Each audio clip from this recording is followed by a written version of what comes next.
নদিয়ার কৃষ্ণনগর পৌরসভার সাফাই কর্মীরা আজও কর্মবিরতি চালাচ্ছেন।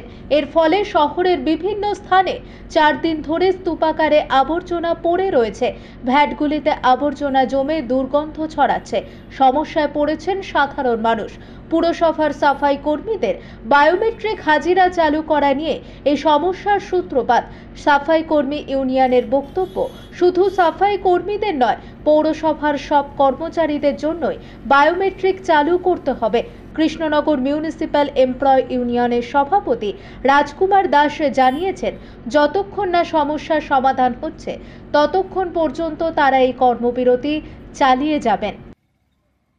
কৃষ্ণনগর পৌরসভার যে সাফাই কর্মীর যে ধর্মঘট শুরু হয়েছে, তার জন্য প্রত্যেকটা ডাস্টবিনগুলো নোংরা আবর্জনা পরিপূর্ণ হয়ে রয়েছে। সেটা পরিষ্কার পরিচ্ছন্নের জন্য আমাদের দাবি, আপনারা যতটা তাড়াতাড়ি সম্ভব এটা পরিষ্কার পরিচ্ছন্ন করুন। এতে সাধারণ মানুষের খুব অসুবিধা হচ্ছে। আমরা চাই যাতে পরিবেশ যাতে আবর্জনা সবাই কোনো স্টাইজে তুলে নেয়, নোংরা যাতে তুলে নেয়, কৃষ্ণনগর সবাই সুষ্ঠুভাবে থাকে, যাতে পরিষ্কার পরিচ্ছন্ন থাকে, এটাই আমরা চাই। এটা আমাদের সাফাইয়ের কাজ গত 2 তারিখ থেকে বন্ধ আছে। আমরা কর্মবিরতি পালন করছি।